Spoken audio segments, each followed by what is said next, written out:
ولادت کے دن، حضور کی ولادت کے دن پتہ یہ چلا حضور کی ولادت کے دن اچھے اچھے قلعوں میں زلزلہ آتا ہے اور دیواریں پھٹ جاتی ہیں. تو اعلیٰ حضرت اب اس واقعے کو ذکر کرتے ہوئے کہتے ہیں سنو تمہارے درمیان اب اس مسئلے کو واضح کر دیتا ہوں، حشر تک ڈالیں گے ہم پیدائش مولا کی دھوم، ہم میلاد کی دھوم ہر سال نہیں ہر دن مناتے رہیں گے. اور ہوگا کیا؟ یاد رکھو مثل فارس کی طرح اب نجد کے قلعے گراتے جائیں گے. مکہ میں حضور کی پیدائش ہوئی تھی، فارس کے قلعے میں دراڑ آ گئی تھی، اور اب یہاں مدن پورہ میں بیٹھ کر میلاد منائیں گے، نجدی قلعے بھی ہلتے نظر آئیں گے. اور بہت دور نہیں، نجدی قلعے تو بہت دور ہوں گے، بہت قریب بھی ہلتے نظر آئیں گے. یہ کیوں ہلیں گے؟ اس کی وجہ یہی ہے، اعلیٰ حضرت فرماتے ہیں کہ مومن وہ ہے جو ان کی تعظیم پہ مرے دل سے. حقیقت میں مومن کون ہے؟ مومن وہ ہے جو ان کی تعظیم پہ مرے دل سے. نجدی بھی تو کرتا ہے ان کی تعظیم مرے دل سے، دونوں جگہ مرے دل سے ہے، لیکن دونوں کے معنی میں بڑا فرق ہے. پہلا والا جو مرے دل ہے وہ سنیوں کے حصے میں آیا ہے، اور دوسرا والا مرے دل جو ہے یہ گستاخوں کے حصے میں آیا ہے. بہرحال میرے عزیزوں، میلاد کی خوشیاں منانا اللہ تبارک و تعالیٰ نے اہل خیر کو حصہ عطا فرمایا، حضور کے چاہنے والوں کے حصے میں ہے. اللہ کریم ہماری نسلوں کو صبح قیامت تک حضور کی میلاد منانے والوں میں پیدا فرمائے. لوگ اس کے چیمے گوئیاں کرتے رہ گئے، اعتراضات میں رہ گئے، شک و شبہات میں رہ گئے، سوالات میں رہ گئے. بہت ساری باتیں ایسی ہیں میرے عزیزوں، مستحسن کام اسلام میں بزرگوں نے کیا ہے، اور ثواب اس پر اللہ تبارک و تعالیٰ کی طرف سے ملے گا، کیونکہ بزرگوں کا کیا ہوا کام بھی اجر و ثواب کا باعث ہوتا ہے. جو لوگ یہ آپ پروپیگنڈا پھیلاتے ہیں رسول اللہ کے زمانے میں نہیں ہوا، فلاں وقت نہیں ہوا، ارے میں دو باتیں بتاتا ہوں آپ کو. امام زرقانی نے المواہب اللدنیہ میں لکھا ہے، اور ایک عجیب و غریب واقعہ میں آپ کو بتاؤں. حضور اکرم صلی اللہ علیہ وسلم کی ولادت جس دن ہوئی نا 12 ربیع الاول شریف کو، اس رات کو اللہ تعالیٰ نے کائنات کے جانوروں کو بولنے کی طاقت دی، سارے جانوروں کو. امام زرقانی نے المواہب اللدنیہ میں اس روایت کو نقل فرماتے ہیں اس رات جانوروں کو بولنے کی طاقت دی گئی. لیکن کیا بولنے کی؟ ہر جانور دوسرے جانور کو حضور کی آمد کی بشارت دے رہا تھا اور مبارکبادیاں پیش کر رہے تھے کہ مبارک ہو شہ کونین تشریف لائے ہیں، نبی پاک صلی اللہ علیہ وسلم تشریف لائے. ہر جانور دوسرے جانور کو بشارت دے رہا تھا. امام زرقانی نے کتاب میں لکھا ہے میں یہی محسوس کرتا ہوں وہ کتنے خوش نصیب 4 پیر کے جانور تھے جو حضور کی آمد پر مبارکبادی دے رہے تھے. ان غلیظ 2 پیروں کے جانوروں سے تو بہتر ہے جو حضور کی میلاد پر شرک کے فتوے لگاتے. حضور اکرم صلی اللہ علیہ وسلم کی آمد پر ناک بھون سکیڑتے ہیں، ان سے بہتر تو وہ 4 پیر کے جانور تھے جو آمد مصطفیٰ پر خوشیاں منا رہے تھے. اب جو سوال ہے وہ میں آپ کے ذہن سے اس کو دور کرتا ہوں، پھر میں اپنے موضوع پر آتا ہوں. میلاد کی محفل ہے جو پروپیگنڈا پھیلایا جاتا ہے. مکہ میں حضور پیدا ہوئے، نبی پاک صلی اللہ علیہ وسلم مکہ میں پیدا ہوئے، سب کو پتہ ہے نا. کچھ لوگ کہتے ہیں کہ حضور کی پیدائش کی خوشیاں تو مکہ میں منائی نہیں گئی تھی، 1400 سال کے بعد اب سب صرف بریلوی منانے لگ گئے، بریلوی منانے لگے. حضور جب پیدا ہوئے تھے تب تو خوشیاں کوئی منائے نہیں تھا. ان ظالموں سے اتنا ہی پوچھو حضور جب پیدا ہوئے تھے تو ایمان والے وہاں تھے کہ کافر تھے؟ مکہ میں کون لوگ تھے؟ حضور پاک صلی اللہ علیہ وسلم کی ولادت کے وقت یا تو ان کی ماں حضرت آمنہ وہ اہل ایمان میں سے ہیں، یا آپ کے دادا حضرت عبد المطلب. باقی سب کون تھے؟ وہ لوگ تو نہیں منائیں گے جو کفار و مشرکین تھے، وہاں پر بت پرستی کے شکار تھے. اور اگر ان کو یہ لگتا ہے کہ مکہ والے نہیں بنائے تھے اور اگر ان کا تعلق بھی انہی کی ذریت سے ہے تو ہمیں سوال اور جواب کرنے کی ضرورت بھی نہیں. آپ کا تعلق، آپ کا خاندان آپ کو مبارک. مکہ والے نہیں منائے تھے، سچ کہتے ہو آپ نہیں منائے تھے، اس لیے نہیں منائے تھے کہ کافر تھے. مشرکین تھے اس لیے نہیں منائے. ہاں ہم بتاتے ہیں منایا کون تھا. حضور اکرم صلی اللہ تعالی علیہ وسلم کی ولادت کی خوشیاں یہ کہتے ہیں نا کہ مکہ والے نہیں منائے تھے، لیکن 53 سال حضور نے مکہ میں زندگی گزاری.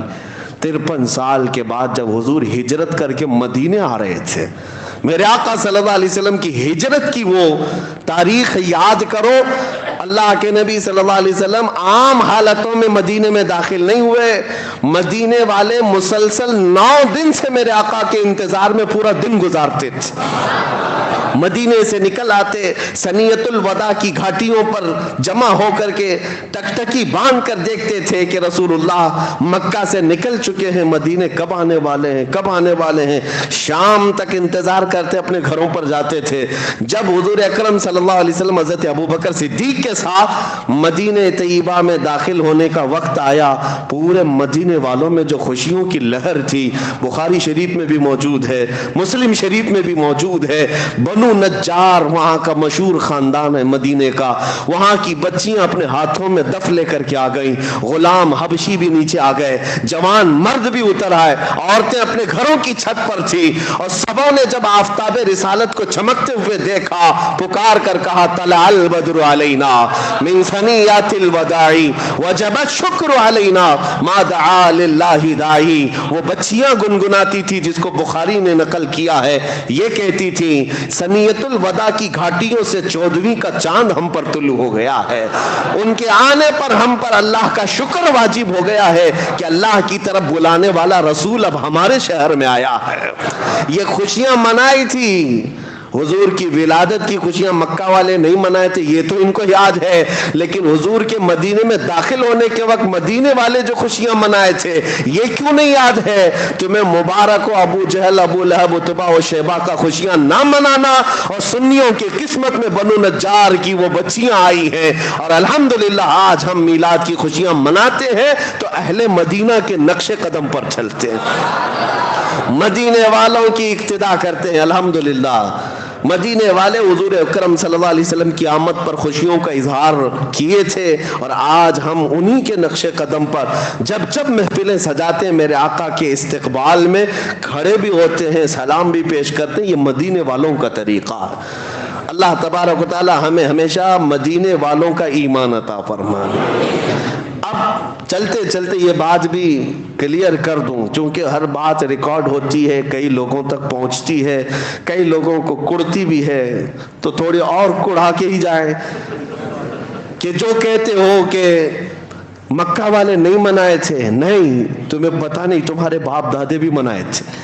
ابو لہب نے خوشی منائی تھی، یہ بخاری شریف میں موجود ہے. حضرت عباس رضی اللہ تعالیٰ عنہ حضور کے چچا ہیں، ابو لہب کے چھوٹے بھائی سگے چچا ہیں. ابو لہب کے مرنے کے بعد حضرت عباس رضی اللہ تعالیٰ عنہ نے اس کو خواب میں دیکھا. گستاخ تھا، حضور کو تکلیف دیتا تھا، اذیت دیتا تھا، لیکن بعد میں نا حضور کی پیدائش کے وقت تو دشمن نہیں تھا. حضرت عباس کہتے میں نے اپنے بھائی کو کب مرنے کے بعد دیکھا خواب میں، بخاری کی حدیث ہے. پوچھا کیا حال ہے تیرا؟ ابو لہب کہتا روز انگاروں میں جلتا ہوں، روز انگاروں میں جلتا ہوں، لیکن پیر کا دن آتا ہے تو میری شہادت کی انگلی کو ٹھنڈا کر دیا جاتا ہے، میں منہ میں اس کو رکھتا ہوں، چوستا ہوں تو ٹھنڈک محسوس ہوتی. حضرت عباس نے پوچھا ایسا کیوں پیر کے دن؟ ابو لہب کہتا ہے اس لیے کہ پیر کے دن میرے بھتیجے محمد پیدا ہوئے تھے، اور میری لونڈی، میری کنیز سویبہ آ کر مجھے خبر دیتی ہے کہ تمہارے مرحوم بھائی عبداللہ کے گھر میں بیٹا پیدا ہوا. مجھے اس دن خوشی تھی، دلی خوشی تھی. میں نے اس انگلی سے اس کو کہا جا آج تو آزاد ہے. میں نے اپنی کنیز کو اس انگلی سے آزاد کیا تھا، اس کا صلہ مجھے قبر میں آج بھی دیا جاتا ہے. کہتے ہیں نا میلاد کی خوشی نہیں منائے، باپ دادے منائے ہیں، تم نے پڑھا نہیں ہے، پڑھا نہیں ہے. کافر و مشرک اگر حضور کی آمد کی خوشی پر لونڈی آزاد کیا، اسے قبر میں سکون دیا جا رہا ہے. اللہ کا کروڑا احسان ہے کہ تم عاشق رسول ہو، مصطفیٰ کریم صلی اللہ علیہ وسلم کے چاہنے والے ہو. اگر اللہ کے حبیب صلی اللہ علیہ وسلم کی آمد کی خوشیوں میں کا اظہار کرتے ہو، یقیناً یہ باعث ثواب بھی ہے اور باعث اجر بھی ہے انشاءاللہ العزیز. اس سے تمہارے مراتب بلند ہوں گے انشاءاللہ. نبی پاک صلی اللہ علیہ وسلم کی میلاد منانا ایک اور انداز سے میں آپ کو بتا دوں بہت ضروری بھی ہے، بہت ضروری ہے۔ کیوں جانتے ہیں آپ کہ کچھ عقیدہ ہمارا واضح ہونا ضروری ہے۔ آپ رسول کو کیا سمجھتے ہیں؟ حضور پاک صلی اللہ علیہ وسلم کے معجزات ایسے ہیں کہ کبھی کبھار ہو سکتا ہے کہ کوئی آدمی حضور کے معجزات دیکھ کر کے یہ کہنا پڑے کہ وہ خدا ہیں۔ جیسے عیسائی گمراہ ہو گئے نا، عیسیٰ علیہ السلام کو مردے زندہ کرتے دیکھا، مٹی کے پرندوں کو پھونک مار کر اڑاتے دیکھا، کوڑ اور اندھے لوگوں کو ہاتھ رکھ کر کے صحیح کرتے ہوئے دیکھا، تو ان کو کہہ بیٹھے کہ یہ عیسیٰ اللہ کے بیٹے ہیں۔ عزیر علیہ السلام کو یہودی کہنے لگ گئے یہ اللہ کے بیٹے ہیں۔ ہمارے نبی کے معجزات تو ایسے ہیں، سورج کو پلٹا دیا ہے، چاند کو ٹکڑے کر دیا ہے، ایسے عجیب و غریب ہیں۔ موسیٰ علیہ السلام کا لاٹھی مار کر پتھر سے پانی نکالنا تو معجزہ ہے، لیکن رسول عربی صلی اللہ علیہ وسلم تو انگلیوں سے پانی ظاہر کرتے ہیں۔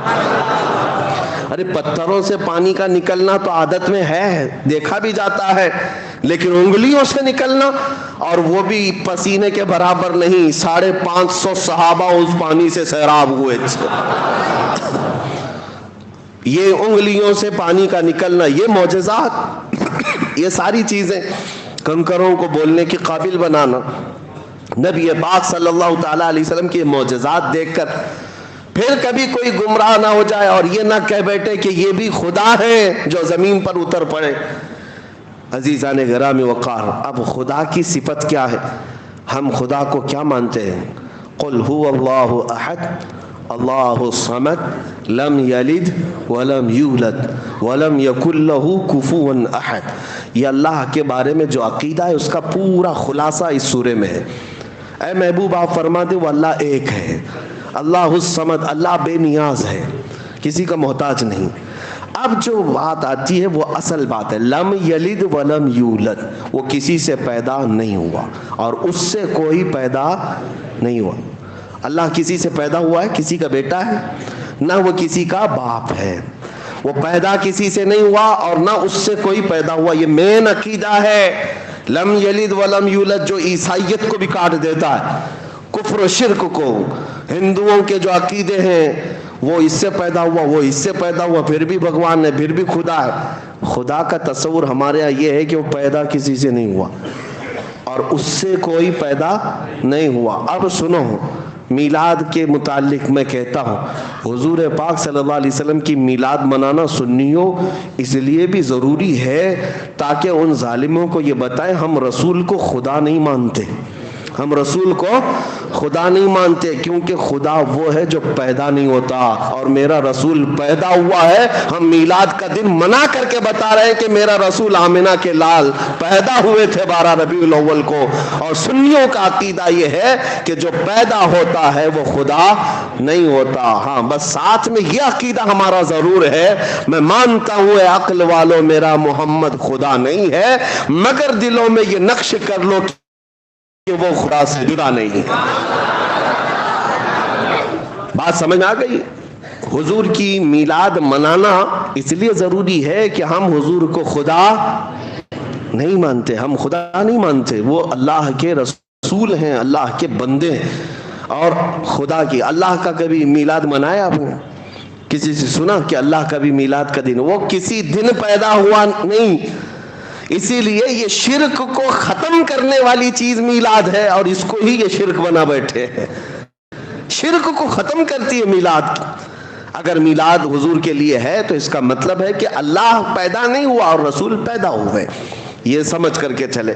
اب ہم آگے بڑھتے ہیں، کیونکہ مجھے جو حکم دیا گیا تھا، ظاہر سی بات ہے یہ بہت ذمہ دار منبر ہے اور یہاں پر سننے والے بھی الحمدللہ ذمہ دار لوگ ہوتے ہیں، اور میں ایک غیر ذمہ دار آدمی آ جاتا ہوں بیچ میں، لیکن پابند کرنے کے لیے اراکین آپ کے انتظامیہ اور خود خطیب و امام کی شاید ان کے مشوروں سے یہ ہر آنے والے کو موضوع دے کر باندھ دیتے ہیں تاکہ ادھر ادھر گھوڑا نہ دوڑائے، اور انشاءاللہ العزیز ان کے حکم کی پابندی بھی میں کروں گا۔ مجھ سے یہ کہا گیا ہے کہ محبت رسول اور اطاعت رسول پر گفتگو کرنی ہے، اس کے علاوہ ہماری زندگی میں ہے کیا؟ حضور پاک صلی اللہ علیہ وسلم کی محبت اور ان کی اطاعت، یہی اصل ایمان ہے۔ اور جو اب تک کی باتیں میں نے تمہید میں کہا، یہ میلاد کا موسم ہے، ضروری تھا آپ کے درمیان کرنا، اس لیے میں یہ ساری باتیں آپ کے سامنے رکھا تاکہ آپ کے دماغ میں خلیش نہ ہو، کیونکہ یہ موسم ہی ایسا ہے، بہت کیڑے سوشل میڈیا پہ باہر آتے ہیں، بہت آتے ہیں، دیکھنا آپ بہت ساری چیزیں میلاد کے متعلق، سارے پتہ نہیں ہر سال یہ ان کے پاس فکس موجود رہتا ہے، جیسی ربیع الاول کا چاند نظر آیا شروع ہو گیا، صحابہ نے نہیں منایا، تابعین نے نہیں منایا، اولیاء نے نہیں منایا، بھولے بھالے سنیوں کو صرف اور صرف یہی ساری باتیں کرنے۔ ان کو اب تک یہ شرم نہیں آتی کہ ان کی شادیوں کے کروڑوں کے خرچے کون سے صحابہ نے منائے تھے، یہ جس طرح کے اجتماعات اور کانفرنسیں جو کچھ بھی ہوتی ہیں کون سے صحابہ نے بنایا؟ اور یہ اب تو حالت یہ ہے کہ قومی وطن یعنی دن منانا ان کے نزدیک تو جائز ہے، یعنی نیشنل ڈے سعودی میں تو بہت دھوم دھام سے منایا جاتا ہے، ان سے پوچھو کون سے صحابی نے نیشنل ڈے بنایا تھا؟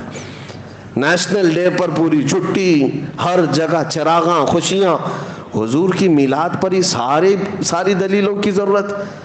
اور اب تو آپ دیکھ رہے ہیں جب اللہ کے نبی صلی اللہ علیہ وسلم کے نہ ہو سکو تو پھر اللہ تمہیں ہر ذلیل کے قدموں پر ڈال دے گا، حضور کے نہیں ہو سکے تو پھر کہاں ہوں گے؟ ہاں، ہر گھر جھنڈا لگانے پر تو تیار ہیں، میرے مصطفیٰ کے جھنڈے پر اعتراض ہے، اور لوگوں کو راضی کرنے کے لیے کہاں کہاں جھنڈا لگایا، یہاں بھی لگایا، وہاں بھی لگایا، گھر پہ بھی لگایا، پیشانی پہ بھی لگایا، پھر بھی دیکھو بیچاری حکومت تم کو ہی دہشت گرد کہہ رہی ہے۔ جھنڈے لگاؤ، چار چار لگاؤ، ملک کے لگایا، اور بی جے پی پارٹی کے بھی جھنڈے لگایا، پھر بھی دہشت گرد تم ہی ہو، تم ان کو راضی نہیں کر سکتے۔ میں اس جماعت کی بات کر رہا ہوں جو حضور کی میلاد پر شرک و کفر اور بدعت کے فتوے لگائی اور باقی سارے نیتاؤں کے جھنڈے لگا کر گھومتے رہے، لیکن الحمدللہ ہمیں اس بات کا فخر ہے کہ ہم ایرے غیرے جھنڈوں کی طرف نہیں گئے۔ میرے ملک کے جھنڈے کی توہین نہیں کرتا میں، ہمارے ملک کا جھنڈا ہمارے لیے عزت کا اور فخر کا سبب ہے، لیکن ساتھ میں ہم یہ اعلان ضرور کرتے ہیں، کسی کی جے وجے کیوں پکاریں، کیا غرض ہم کو؟ کسی کی جے وجے کیوں پکاریں، کیا غرض ہم کو؟ ہمیں کافی ہے سید اپنا نعرہ یا رسول اللہ۔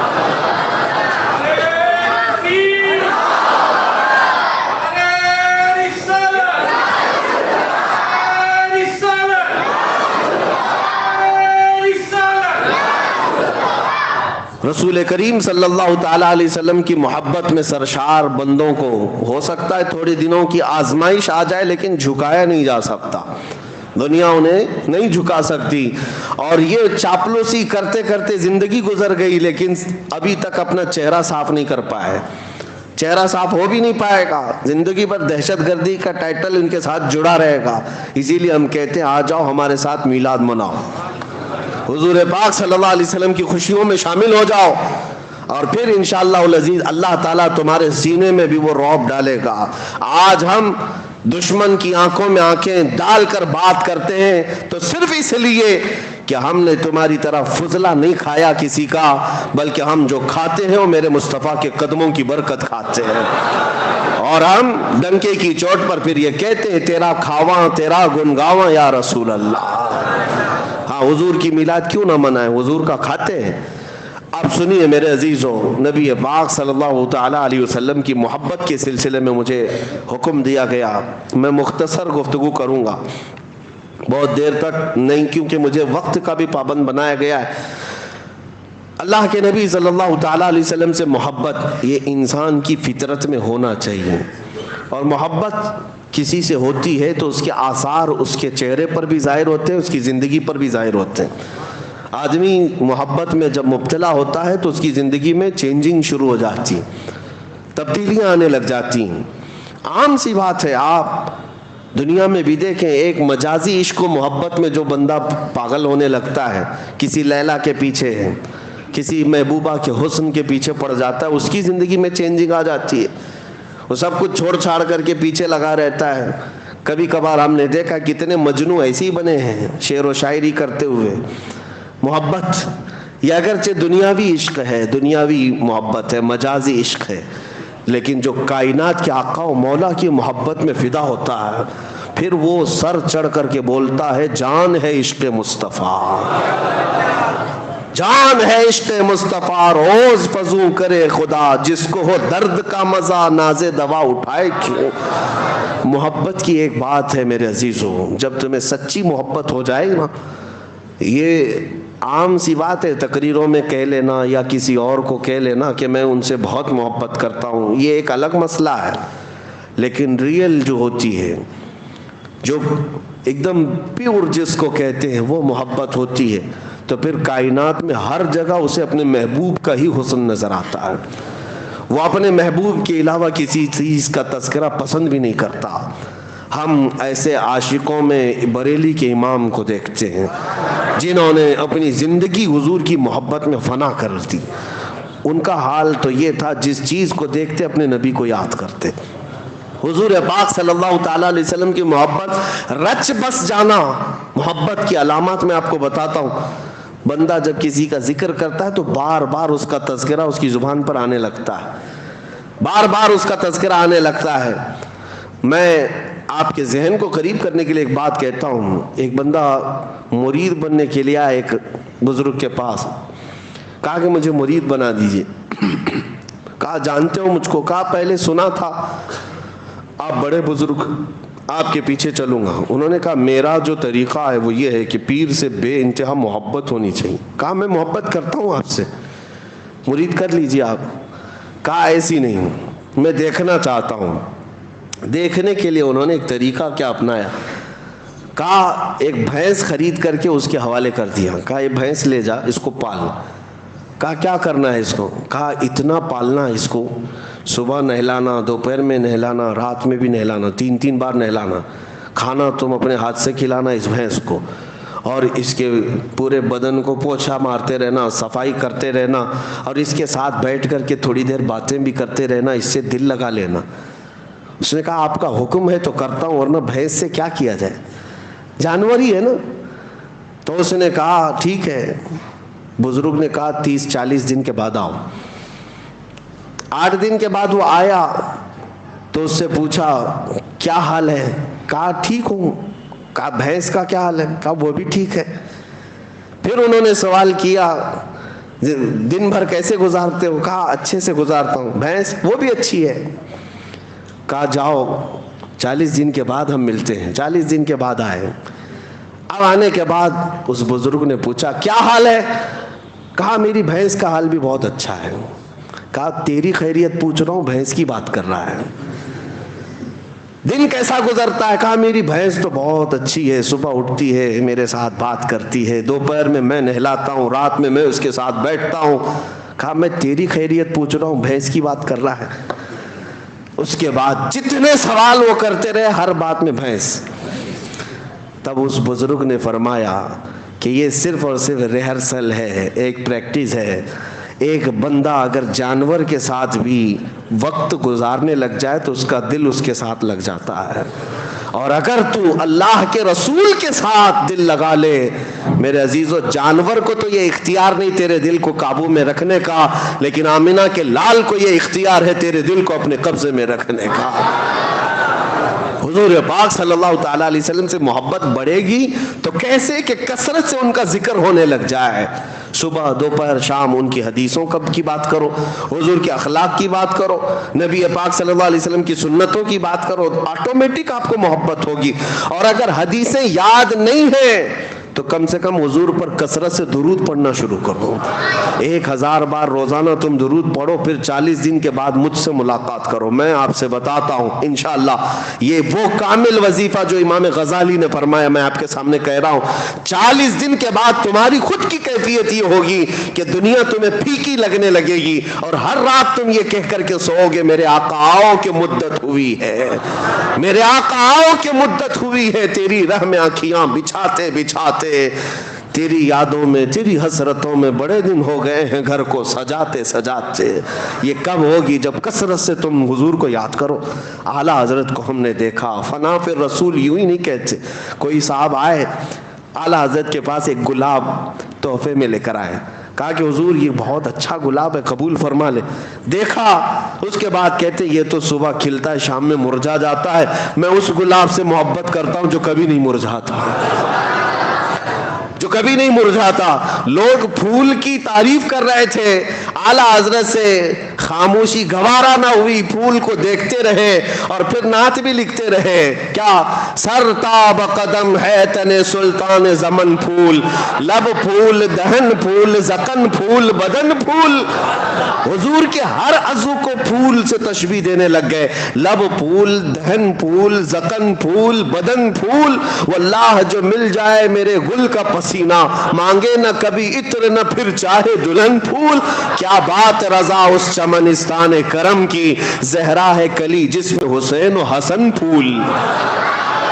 اب اعلیٰ حضرت کو اٹھا کر دیکھیں, پوری نعت پھول پر لکھی ہے لیکن گلاب پر نہیں, مدینے کے گلاب پر لکھی ہے. محبت اس کو کہتے ہیں کہ جب اپنے محبوب کا تذکرہ ہو تو دنیا میں کسی بھی شے کا تذکرہ ہو لیکن یاد اپنے محبوب کی آ جائے, یاد اپنے محبوب کی آ جائے.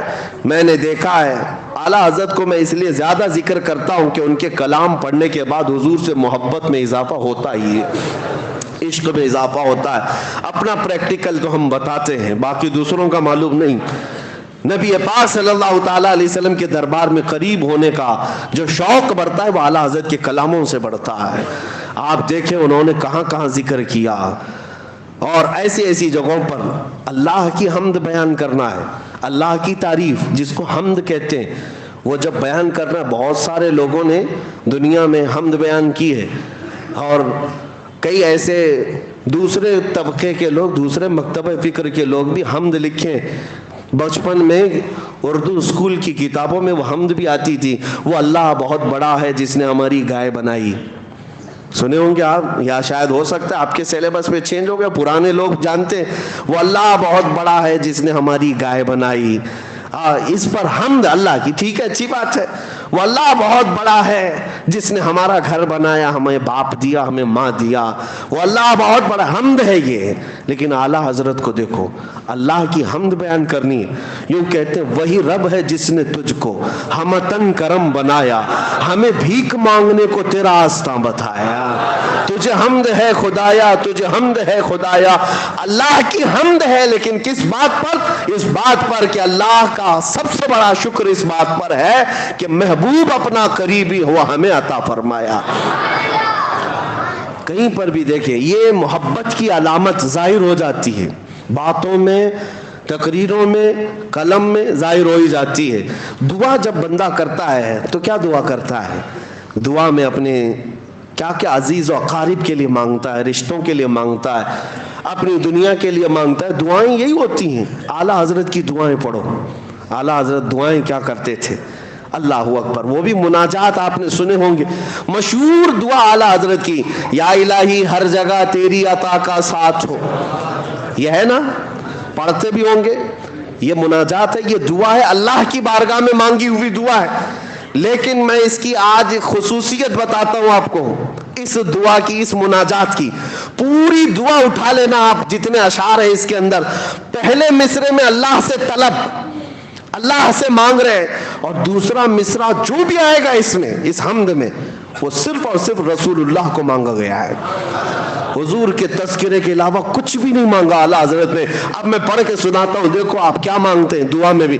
یا الہی ہر جگہ تیری عطا کا ساتھ ہو, جب پڑے مشکل شہ مشکل کشا کا ساتھ ہو. دنیا میں کچھ نہیں مانگا, جب مشکل آئے تو اے اللہ مشکل کشا رسول کا ساتھ ہو. اور پھر آخری وقت آئے, یا الہی, یا الہی جب زبانیں باہر آئیں پیاس سے. یہ قیامت کا منظر ہے. یا الہی جب زبانیں باہر آئیں پیاس سے, کیا ہونا چاہیے؟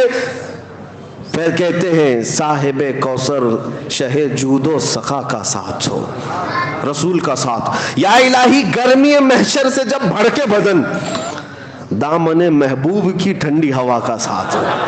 ہر دعا میں دیکھو رسول کا تذکرہ. اور پھر نزا کا وقت آئے تو کیا ہونا چاہیے؟ یا الہی بھول جاؤں نزا کی تکلیف کو. کیسے؟ اے اللہ کسی فرشتے کو بھیج دینا، تکلیف آسان کر دینا. نہیں، کیسے تکلیف دور ہو؟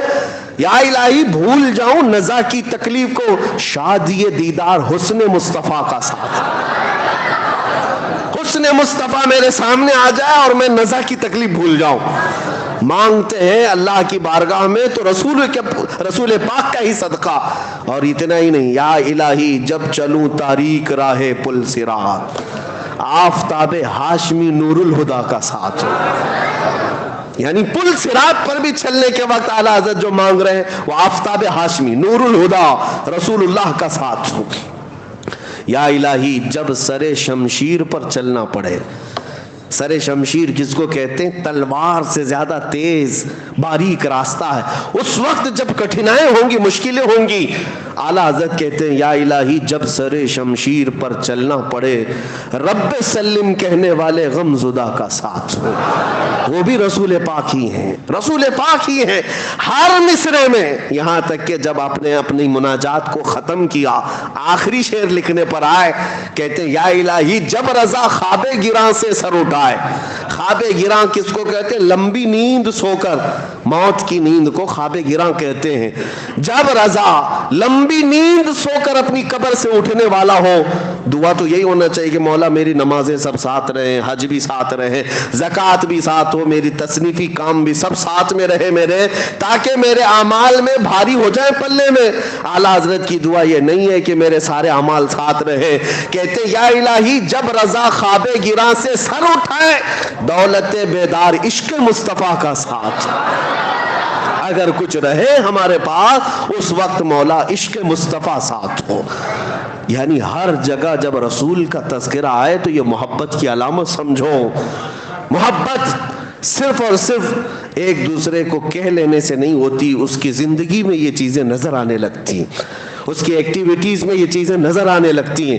بیٹھتے اٹھتے وہ میرے مصطفیٰ کو یاد کرتا ہے، ان کی اداؤں پر عمل کرنے لگ جاتا ہے.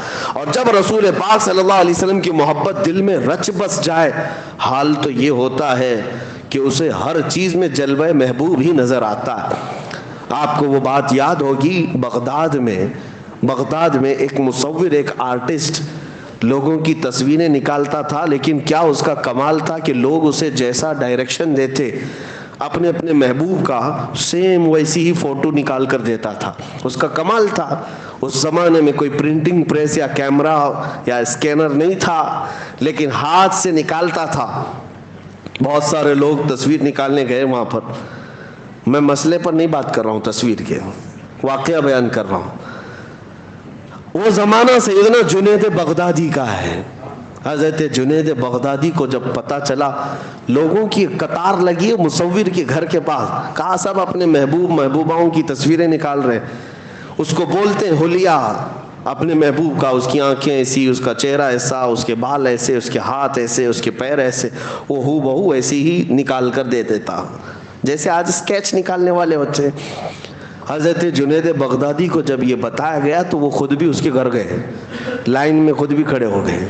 جب نمبر آیا، حضرت جنید بغدادی وقت کے سید الاولیاء ہے، سید الطائفہ جن کو کہا جاتا تھا، جب وہ مصور کے گھر میں آئے دیکھ کر وہ ڈر گیا. کہا حضور آپ کیسے آئے؟ کہا سنا تیرا کمال ہے، تو محبوبوں کی تصویریں ہو بہو نکال کر دیتا ہے. سر جھکایا اور کہا ہاں میں یہی کرتا ہی ہوں، لیکن آپ یہاں کیوں آئے؟ کہا میں بھی ایک شخصیت سے محبت کرتا ہوں، چاہتا ہوں کہ اس کی تصویر تجھ سے نکلواؤں. کہا ٹھیک ہے آپ کا حکم. کہا کس سے محبت کرتے ہیں آپ؟ جنید بغدادی نے کہا میں اس سے محبت کرتا ہوں جس سے اللہ بھی محبت کرتا ہے. وآمنہ کا در یتیم، مدینے کا تاجدار، ہم غریبوں کا ماوا و ملجا، محمد الرسول اللہ کی ذات. سن میں ان کا حلیہ بتاتا ہوں، ان کی آنکھیں کس طرح تھیں، ان کا چہرہ کس طرح تھا، ان کے رخسار کیسے تھے، ان کے لبھائے ناز کیسے تھے، ان کے دست مبارکہ، ان کے قدمائے پاک کیسے تھے. جنید بغدادی بتاتے جا رہے تھے، وہ قلم چھوڑ کر سنتے بیٹھا رہا. اس کے بعد کہا بس کیجئے، یہ تصویر میرے پاس پہلے سے بنی بنائی رکھی ہے، میرے پاس موجود ہے، میں آپ کو دیتا ہوں۔ جنید بغدادی نے کہا تو لوگوں کی تصویریں بنانے کے لیے آرڈر لیتا ہے، کئی دنوں کے بعد بنا کے دیتا ہے، میرے محبوب کی تصویر پہلے سے ہے۔ اس نے کہا بات در حقیقت یہ ہے کہ میں بھی انہی سے محبت کرتا ہوں، ہم دونوں محبت میں شریک ہیں۔ کہا اچھی بات ہو گئی، جاؤ تصویر لے آؤ۔ وہ مصور کمال کا مصور تھا، اندر گیا اور جا کر کے پورا قرآن پاک لے کر کے آ گیا، حضرت جنید بغدادی کے پاس رکھ کر کے کہا آپ بتاؤ اے جنید، اس سے بہتر میرے مصطفیٰ کی تصویر کیا ہو سکتی ہے؟ جب مجھے میرے نبی کو پڑھنا ہوتا ہے میں پڑھتا ہوں چہرے پاک کا تذکرہ، والضحیٰ واللیل اذا سجا۔ جب زلفوں کی بات آتی ہے تو میں پڑھتا ہوں واللیل اذا یغشا۔ جب ہاتھوں کی بات آتی ہے تو میں پڑھتا ہوں وما رمیت اذ رمیت۔ جب قدموں کی بات آتی ہے تو میں پڑھتا ہوں لا اقسم بہذا البلد۔ جب سینے کی بات آتی ہے تو میں پڑھتا ہوں الم نشرح لک صدرک۔ آنکھوں کی بات آتی ہے تو میں پڑھتا ہوں ما زاغ البصر وما طغى۔ جب باتوں کی بات آتی ہے تو میں کہتا ہوں وما ينطق عن الهوى ان هو الا وحی یوحى۔ اسی کو علامہ نظمی میاں رحمۃ اللہ علیہ نے فرمایا تھا، آغاز سے اخیر تک قرآن ہے نعت مصطفیٰ، محبوب کے بیان کا کیسا انوکھا ڈھنگ ہے۔ یہ تصویر مصطفیٰ ان کو نظر آتی ہے جن کا دل حضور کی محبت میں مچل رہا ہے، ورنہ قرآن پڑھنے والے بھی بہت سارے بغض کے کیڑے رکھتے ہیں، انہیں حضور کے خلاف آیتیں ڈھونڈنے میں بڑا دلچسپی لگتی ہے، ورنہ جس کے دل میں حضور کی محبت ہو ہر آیت میں میرے آقا کی عظمت انہیں نظر آتی ہے۔ حضور پاک صلی اللہ تعالیٰ علیہ وسلم کی جھلکیاں انہیں قرآن میں نظر آتی ہیں۔ بات صرف اسی کی ہے، جیسا لائٹ اندر ہوگا ویسی روشنی باہر ہوگی، جیسا اجالا اندر رکھو گے ویسی چیزیں۔ دل کے اندر پورا بغض اور کینہ بھرا ہوا ہو عداوت کا اور ماڈرنزم کا، تو پھر تمہیں باہر کچھ نظر نہیں آئے گا، اندھیرا ہی اندھیرا، اندھیرا ہی اندھیرا۔ اس لیے ہر ایک نے اپنے نبی پاک صلی اللہ علیہ وسلم کو اپنی محبتوں سے پہچانا ہے۔ اسی لیے میرے آقا فرماتے ہیں میں آئینہ ہوں، لوگ اپنے آپ کو مجھ میں دیکھتے ہیں، لوگ اپنے آپ کو مجھ میں دیکھتے ہیں، اور جو دیکھتے ہیں وہ کہتے بھی ہیں۔ حسان بن ثابت کا چہرہ بھی صاف تھا، دل بھی صاف تھا، اور حضور کو دیکھا تو پکار اٹھے وَأَحْسَنُ مِنْكَ لَمْ تَرَ قَطُّ عَيْنِي وَأَجْمَلُ مِنْكَ لَمْ تَلِدِ النِّسَاءُ۔ یا رسول اللہ، آپ سے زیادہ حسین میری آنکھوں نے دیکھا ہی نہیں، آپ سے زیادہ خوبصورت کسی ماں نے جنا ہی نہیں۔ یہ کون کہہ رہا ہے؟ جس کا دل حضور کی محبت میں وہاں مچل رہا تھا، اس نے پکار کر کہا تھا، اور ان کی باتیں اللہ نے آج تک محفوظ رکھی۔ ابو جہل گستاخ تھا، خنزیر تھا، حضور کو دیکھا تو بدگوئی کرتا رہا، ابو لہب بد زبانی کرتا رہا، باتیں ان کی کسی کو آج یاد نہیں، لیکن حسان بن ثابت کی باتیں سب کو یاد ہیں۔ ایک بات یاد رکھیں، نبی پاک صلی اللہ علیہ وسلم کو جس نے دیکھا وہ پکار کر کہا ہے، سعدی شیرازی نے کیا کہا، بلغ العلا بکمالہ کشف الدجا بجمالہ حسنت جمیع خصالہ صلو علیہ وآلہ۔ یہ محبت کے جملے ہیں، جب دل اور سینہ محبت میں سرشار ہوتا ہے تو زبان سے اس کا اظہار بھی ہوتا ہے۔ حافظ شیرازی کہتے ہیں یا صاحب الجمال و یا سید البشر من وجہک المنیر لقد نور القمر۔ یہ حافظ شیرازی کیسے عاشق ہے، کہتے ہیں یا رسول اللہ سارا جمال تو آپ ہی کے پاس ہے، ساری خوبصورتی کے مالک تو آپ ہی ہیں، حقیقت تو یہ ہے آپ کے چہرے انور سے ٹپکنے والے ایک قطرے سے تو پوری دنیا کا چاند روشن ہے، چاند کو جو روشنی ملی ہے وہ آپ کے چہرے انور سے ملی ہوئی ہے۔ اسی کو اعلیٰ حضرت نے بھی فرمایا ہے نا کہ قیامت یہ معراج کی شب نبی پاک صلی اللہ تعالیٰ علیہ وسلم کا تذکرہ کرتے ہوئے کہتے ہیں یہ جو تارے چمکتے ہیں نا، اتنی روشنی یہ کیوں ہے؟ اعلیٰ حضرت کہتے ہیں نہانے میں جو گرا تھا پانی کٹورے تاروں نے بھر لیے تھے، نہانے میں جو گرا تھا پانی کٹورے تاروں نے بھر لیے تھے معراج کی شب، وہ چمک رہی ہے۔ محبوبوں کی بات میں کر رہا ہوں، جس نے اپنے دل میں محبت رکھی اور میرے آقا کو دیکھا، پھر اس نے پکار کر یہ بھی کہا ہے مکھ چند بدر شاشانی ہے ماتھے چم کے دل آٹھ نورانی ہے۔ یہ پیر مہر علی شاہ گولڑوی رحمت اللہ علیہ حضور اکرم صلی اللہ تعالیٰ علیہ وسلم کی محبت کے ایسے فانی شخص کا تذکرہ کر رہا ہوں جو حضور کو اپنی جاگتی ہوئی آنکھوں میں دیکھا تھا، بیداری کے عالم میں دیکھا تھا تو پکار کر کے پورا نقشہ ہی اپنی نعت میں رکھ دیا. مکھ چند بدر شاشانیے ماتھے چمکی دی لاٹھ نورانیے کالی زلف تے آنکھ مستانیے مخمور آنکھیں ہن مد بھریاں اس صورت نو میں جان اکھاں کی جان جہاں اکھاں سچ اکھاں رب دی شان اکھاں اس شان تو شانہ سب نبیاں سبحان اللہ ما اجملکا ما اکملکا ما احسنکا کتے مہر علی کتے تیری سنا گستاخ اکھے کی تھی جا اڑیاں. اقبال کے دل میں بھی جو دھڑکتی تھی وہ محبت مصطفیٰ ہی تھی, اسی لیے اس نے پورے لوگوں کو یہ اعلاناً کہا تم کیا سمجھتے ہو نبی کی ذات کا مقام کیا ہے؟ ہو نہ یہ پھول تو بلبل کا ترنم بھی نہ ہو, چمن دہر میں کلیوں کا تبسم بھی نہ ہو نہ یہ ساقی تو میں بھی نہ ہو خم بھی نہ ہو, بس میں توحید دنیا میں نہ ہو تم بھی نہ ہو. خیمہ افلاق کا استادہ اسی نام سے ہے, نبض ہستی تپش آمادہ اسی نام سے ہے, دشت میں دامن کوہسار میں میدان میں ہے, بحر میں موج کی آغوش میں طوفان میں ہے, چین کے شہر مراکش کے بیابان میں ہے اور پوشیدہ ہر مسلمان کے ایمان میں ہے. وہ نام مصطفیٰ کا تذکرہ جب آتا ہے عاشقوں کا امام عشق و محبت جب اس حسن کا تذکرہ کرتے ہیں تو کیسے وہ کمال حسن حضور ہے کہ گمان نقص جہاں نہیں, یہی پھول خار سے دور ہے, یہی شمع ہے کہ دھواں نہیں. حضور کا تذکرہ کرنے میں اتنی نزاکتیں اعلیٰ حضرت نے تشبیہات جو دی ہیں. دنیا کا ایک ہی پھول ایسا ہے جس میں کانٹے نہیں ہیں, جس میں کانٹے نہیں ہیں, اور شمع ہے حضور, شمع ہے لیکن ایسی شمع ہے جس میں دھواں نہیں ہے. دھواں جو ہے آنکھوں کو خیرہ کرتا ہے, جلن پیدا کرتا ہے, دھواں اچھی چیز نہیں سمجھی جاتی. اس لیے اعلیٰ حضرت نے شمع تو کہہ دیا میرے آقا کو, لیکن ساتھ میں کہا یاد رکھو یہ ایسی شمع ہے جس میں دھواں نہیں ہے. اور پھول تو میں نے کہا ہے لیکن پھول میں کبھی کبھار کانٹے ہوتے, یاد رکھو میرا پھول وہ ہے جس میں خار ہے ہی نہیں, کانٹے نہیں ہیں. یہ تشبیہات یہ محبت کی علامتیں ہیں میرے عزیزو. بس میں یہاں یہ بات عرض کرنا چاہوں گا, جب سینہ ان کی محبت میں دھڑکتا ہے تو ہر چیز دنیا کی حضور اکرم صلی اللہ تعالیٰ علیہ وسلم کی محبت میں جگمگاتی ہوئی نظر آتی. ایک بات یاد رکھو, دنیا کی ہر شے اللہ کے رسول سے محبت کرتی. سارے کائنات کے جانور سب رسول اللہ سے محبت کرتے ہیں. جس دن تم محبت میں برابر ہو جاؤ گے پھر یہ کائنات کے دوسرے جانوروں کے بھی حالات تمہیں بتا دیے جائیں گے. محبت میں اگر حضور کے برابر ہو گئے, بہت سارے چھپے ہوئے راز کائنات کے وہ تمہیں بتائے جائیں گے, سب راز کھولے جائیں گے.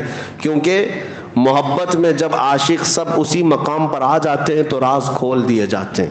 میں تو مالک ہی کہوں گا کہ ہو مالک کے حبیب, یعنی محبوب و محب میں نہیں میرا تیرا. اب میں آپ سے محبت کرتا ہوں, آپ مجھ سے محبت کرتے ہیں. ایک چیز یہاں رکھی ہوئی ہے, آپ یہ نہیں کہیں گے یہ تیرا ہے یہ میرا ہے. محبوب اور محب کے درمیان میرا تیرا نہیں ہوتا. جو تیرا ہے وہ میرا ہے, جو میرا ہے وہ تیرا. اس محبت کا تذکرہ اعلیٰ حضرت نے جو فرمایا وہ میں یہی کہتا ہوں, جب تم حضور پاک صلی اللہ علیہ وسلم کی محبت میں وہ مقام پاؤ گے, کائنات میں جو کچھ بھی حضور کا ہے وہ تمہارا بھی ہے. کیونکہ پھر میرا تیرا نہیں ہوگا, جو میرے رسول کا ہے وہ میرا ہے, اور جو میری زندگی ہے وہ سب رسول کی ہے, حضور پاک کے قبضے میں ہے. اس محبت کے مقام پر پہنچنے کے لیے اپنی زندگیوں کو بدلو. یہ جو دنیاوی عیش و عشرت میں ہم پڑے ہیں, دنیا ہمیں ذلیل کر کے مار ڈالے گی, کچھ نہیں ہونا ہے. ہم نے بہت سارے جنازے جاتے دیکھے ان لوگوں کے بھی جن کو یہ لگتا تھا کہ دنیا کی دولت ہی سب کچھ ہے, لیکن دولت انہیں نہ بچا سکی نہ ان کو سکون دے سکی, کچھ نہیں. حتیٰ کہ میں نے ان بزرگوں کو دیکھا ہے مصر میں, ایک بہت بڑے بزرگ جن کا انتقال ہوا تھا, انہوں نے قرآن کی تفسیر بھی لکھی لیکن عاشق رسول تھے. ان کی موت کے وقت ہمارے استاذ اور کئی علماء وہاں پر بستر کے پاس موجود تھے. شیخ متولی شعراوی رحمۃ اللہ علیہ, ان کے بارے میں یہ چیز ہمارے استاد نے بیان کی. جب بستر پر وہ لیٹے ہوئے آخری سانسیں لے رہے تھے, بات چیت کر رہے تھے, تھوڑی دیر کے بعد جو قریب سرانے کے کھڑے تھے ان کو کہا ادھر سے ہٹ جاؤ, ادھر سے ہٹ جاؤ. لوگوں کو ہٹایا اور اس کے بعد مسکراتے ہوئے انگلی اٹھائی اور کہا اشہد ان لا الہ الا اللہ و اشہد انک رسول اللہ. کلمہ طیبہ جو پڑھا جاتا ہے، آپ پڑھتے ہیں نا اشہد ان لا الہ الا اللہ و اشہد ان محمدن عبدہ و رسولہ، جس کا مطلب ہوتا ہے میں گواہی دیتا ہوں کہ اللہ کے سوا کوئی معبود نہیں، میں گواہی دیتا ہوں کہ محمد صلی اللہ علیہ وسلم اللہ کے بندے اور اس کے رسول ہیں. یہی کلمہ ہے، یہی ترجمہ ہے. لیکن اس بزرگ نے جو کلمہ پڑھا تھا وہ کیا تھا؟ اشہد ان لا الہ الا اللہ و اشہد انک رسول اللہ، میں گواہی دیتا ہوں کہ اللہ کے سوا کوئی معبود نہیں، اور میں گواہی دیتا ہوں کہ آپ اللہ کے رسول ہیں. میں گواہی دیتا ہوں کہ آپ اللہ کے. یہ کلمہ اسی وقت بندہ کہہ سکتا ہے جب رسول کو اپنے قریب دیکھ رہا ہو. ہر ایک کو یہ کہنے کا نہیں ہے. حضور کو اپنے پاس دیکھ رہا ہو. یہ ہمارے اساتذہ گواہ ہیں. ہم نے دیکھا ہے بزرگوں نے جب حضور کی محبت میں اپنی زندگیاں قربان کی ہیں، ان کی محبت میں وہ سرشار رہے، تو جانے سے پہلے بھی انہیں اعزاز سے بخشا گیا ہے. حضور پاک صلی اللہ علیہ وسلم ان کے سرانے کے پاس تشریف لائے، اور جب حضور قریب ہوں تو پھر موت کا درد کیا، پھر روح کے نکلنے کا احساس کیا. اس چیز کو امام اعظم ابو حنیفہ رحمۃ اللہ علیہ نے ایک واقعے سے بیان فرمایا تھا. ایک شخص ان سے سوال کرنے آیا تھا، کہا کہ سنا ہے مومن کی موت الگ ہوتی ہے، کافر کی موت الگ ہوتی ہے. مومن کو تکلیف نہیں ہوتی، کافر کو بہت تکلیف ہوتی ہے، یہ کہاں سے ثابت ہے؟ امام اعظم ابو حنیفہ نے فرمایا سورہ یوسف پڑھو سمجھ میں آئے گا. سورہ یوسف پڑھ کے آیا، موت کا ذکر ہی نہیں. کہا اس میں تو کہیں ہے نہیں. کہا پھر سے پڑھ کے آؤ. پھر گیا، کہا اس میں تو کچھ نہیں. کہا کیا ہے؟ کہا یوسف و زلیخا کا واقعہ ہے. امام اعظم ابو حنیفہ فرماتے ہیں میں وہی تو کہہ رہا ہوں تجھ کو. یوسف اور زلیخا کے واقعے میں کیا پڑھا؟ یہ نہیں پڑھا کہ زلیخا نے ساری عورتوں کو ایک محل میں جمع کیا، سب کے ہاتھوں میں لیمو دی اور چھری دیا اور کہا جب یوسف آئیں گے میں کہوں گی تو کاٹ دینا. کہا ہاں یہ پڑھا. پھر کیا ہوا؟ کہا یوسف آئے، سجا کر ان کو سنوار کر زلیخا نے لایا حال میں، عورتوں سے کہا کہ اب لیمو کاٹو. عورتیں یوسف کو دیکھتی رہی اور انگلیاں کاٹ دیں. لیمو سب کا گر گیا، 4 انگلیاں کٹ گئیں. یہ قرآن میں ذکر موجود ہے. مجھے بتاؤ، آپ کی بات الگ ہے، عورت وہ بھی انگلی کاٹے گی؟ انگلی کاٹے گی؟ چھوٹی سی چیز پر ہا ہو چلانے والی عورت 4 انگلیاں کاٹ لے گی؟ وہ کٹ گئی، کاٹی نہیں تھی، وہ کٹ گئی. وہ حسن دیکھنے میں مصروف تھی. امام اعظم فرماتے ہیں اسی واقعے سے میں نے اخذ کیا ہے مومن کی اور کافر کی موت میں فرق کیا ہوتا ہے. کافر تو بھیانک شکلیں دیکھ رہا ہوتا ہے، درد میں مبتلا رہتا ہے. مومن کی روح نکلنے کا احساس اس لیے نہیں ہوتا کہ حسن مصطفیٰ سامنے ہوتا ہے. جمال یوسف کو دیکھتے ہوئے کٹی ہوئی انگلیوں کا درد نہیں معلوم ہوتا تو جمال محمد دیکھنے کے وقت روح نکلنے کا بھی احساس نہیں ہوگا. ہم تمنا یہی کریں گے انشاءاللہ حضور ہمارے سرانے تشریف لائیں گے. اپنے حسن دو عالم سے ہم سب کی آنکھوں کو نوازیں گے، ضرور نوازیں گے، لیکن شرط یہ ہے کہ دنیا کی مجازی عشق و محبت اور ان کے حسن کے فتنوں سے اپنی آنکھوں کو آزاد کر لو. آج اپنی آنکھوں کو پاک کر لو. انٹرنیٹ کے دیوانے ہیں، ان نوجوانوں سے کہتا ہوں رات بھر موبائل کے چکر میں اسکرین پر جو بھیانک تصویریں تمہیں آج دکھائی جاتی ہیں، اوریاں تصویریں، ننگی تصویریں، اور اتنا بڑا طبقہ ہمارے نوجوانوں کا اس میں ہلاک ہو گیا ہے، برباد ہو گیا، جوانیاں ختم کر بیٹھے ہیں. ایک دو نہیں، میرے پاس ہزاروں کی مثالیں موجود ہیں. یہ انٹرنیٹ جو ہے افیون، کوکین اور چرس گانجے سے بھی زیادہ خطرناک نشہ ہے. یہ ایڈکٹ بنا چکا ہے، آپ کو اندازہ بھی نہیں، آپ نشہ خور ہو چکے. بغیر کھانے پینے کے دن بھر رہ سکتے ہو، انٹرنیٹ کے بغیر پورا دن نہیں گزرتا آج تمہارا. ایسا ایڈکٹ تمہیں بنایا گیا. اللہ ماشاءاللہ سب کی بات نہیں کر رہا ہوں، لیکن جتنے ینگسٹرز ہیں، نوجوان ہیں، وہ سب اس کے پرستار ہو گئے، شیدائی ہو گئے. اور ہوتا کیا ہے، ٹھیک ہے انٹرنیٹ کے استعمال کو میں ناجائز و حرام نہیں کہتا، بہت ساری چیزیں آج اسی پر ڈیپینڈ ہیں، بغیر اس کے کام نہیں ہوتا. لیکن سرچ رپورٹ یہ بتاتی ہے کہ 80% نوجوان صرف پورنوگرافی سرچ کرتے ہیں، صرف بھیانک تصویریں، گندی تصویریں، اوریاں فلمیں دیکھنے کے لیے اس کا استعمال ہوتا ہے. لوگ یہ تم اگر یہ سمجھتے ہو کہ کوئی نہیں دیکھ رہا، قرآن کہتا ہے کہ تمہاری آنکھوں کی خیانت کو بھی اللہ دیکھ رہا ہے، تمہارے دلوں میں گزرنے والے حالات سے بھی مولا واقف ہے. اللہ تبارک و تعالیٰ بے خبر نہیں ہے. لہٰذا تم جب اپنی آنکھوں کو بے حیا کر ڈالو گے، ان آنکھوں کو گندی کر ڈالو گے، پھر کس منہ سے یہ تمنا کرو گے کہ میری آنکھوں کو بھی دیدار مصطفیٰ میسر آ جائے؟ آنکھوں کو پاک رکھو گے تو یہ کہہ سکتے ہو کچھ ایسا کر دے میرے کردگار آنکھوں میں، ہمیشہ نقش رہے روئے یار آنکھوں میں۔ یہ مفتی اعظم ہند کی دعا ہے، شہزادہ اعلیٰ حضرت وہ بھی عاشق رسول دعا کرتے ہیں اللہ کی بارگاہ میں، تو کیا ہے اللہ کی بارگاہ میں کچھ ایسا کر دے میرے کردگار آنکھوں میں، ہمیشہ نقش رہے روئے یار آنکھوں میں۔ حضور کا چہرہ ہمیشہ میرے آنکھوں میں نقش ہو جائے۔ انہیں نہ دیکھا تو کس کام کی ہیں یہ آنکھیں کہ دیکھنے کی ہے ساری بہار آنکھوں میں۔ اور پھر کہتے ہیں فرشتے جو پوچھیں قبر میں کس کی امت ہو، یہ عاشقوں کا جواب دیکھیں، جو سچا محبت کرنے والا ہے وہ کیا کہتا ہے؟ فرشتے جو پوچھے قبر میں کس کی امت ہو، مفتی اعظم کہتے ہیں میں جواب دوں گا لو دیکھ لو ہے تصویر یار آنکھوں میں، لو دیکھ لو کہ ہے تصویر یار آنکھوں میں۔ عزیزان گرامی، آنکھوں کو پاک کرو اور پھر تمنا کرو وہ یقیناً رسول نوازیں گے، میرے آقا صلی اللہ تعالیٰ علیہ وسلم نوازیں گے۔ میں نے اپنی زندگی میں جو عجائبات پچھلے 2 سالوں میں دیکھے، کبھی نہ سنے تھے نہ دیکھے تھے۔ اتنی بات ضرور کہوں گا، حضور کی محبت میں اور ان کی عزت میں جب بات کی جاتی ہے، ایک رات بھی وہ رسول ہمیں تنہا نہیں چھوڑتے، تنہا نہیں ہونے دیتے۔ اس محبت میں آنے کے لیے آپ کا دل دھڑکے، اس نبی کے لیے سینسیٹیو ہو جاؤ، سیریس ہو جاؤ۔ کرنٹ کو تار کو ہاتھ لگانے سے جیسے شوق لگتا ہے، حضور کی عزت پر اگر توہین کی کوئی بات کرے تو اس سے زیادہ سخت کرنٹ آپ کو لگنا چاہیے، اس سے زیادہ لگنا چاہیے۔ یہ محبت کی علامت ہے۔ میں ہر چیز برداشت کر لوں گا، میرے نبی کے خلاف کوئی ایک جملہ برداشت نہیں کروں گا۔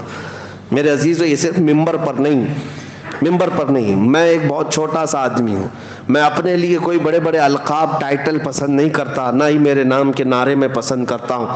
میں تو صرف اتنی دعا کرتا ہوں کہ سگے طیبہ سب مجھے کہہ کر پکاریں بے دم، سگے طیبہ سب مجھے کہہ کے پکاریں بے دم، یہی رکھیو میری پہچان مدینے والے۔ میں یہی دعا کرتا ہوں کہ سب مجھے مدینے کا کتا کہہ کر پکاریں، یہ میری پہچان سب سے بڑی ہے، یہ میرے لیے اعزاز ہے۔ رسول عربی صلی اللہ علیہ وسلم کا کتا ہے۔ یہ بے دم وارثی نے دعا کی تھی، سگے طیبہ سب کہہ کے پکارے مجھ کو بے دم، سب لوگ مجھے طیبہ کا کتا کہہ کر پکارے، یہی رکھیو میری پہچان مدینے والے ہے۔ میری پہچان اتنی رہے۔ لیکن میں آپ سے یہ کہنا چاہتا ہوں میرے عزیزوں، آپ حضور اکرم صلی اللہ تعالیٰ علیہ وسلم کے لیے جس دن سیریس ہو جاؤ، عزتیں تمہارے قدموں میں ہیں، عزتیں تمہارے انتظار میں۔ آج جو کچھ بھی ملنا ہے اس نبی پاک سے ملنا ہے۔ لا ورب العرش، جس کو جو ملا ان سے ملا، بڑھتی ہے کونین میں نعمت رسول اللہ کی۔ اعلیٰ حضرت نے ہمیں یہ بتایا ہے، خلق کے حاکم ہو تم یا رسول اللہ، رزق کے قاسم ہو تم، جو ملا تم سے ملا، تم پہ کروڑوں درود۔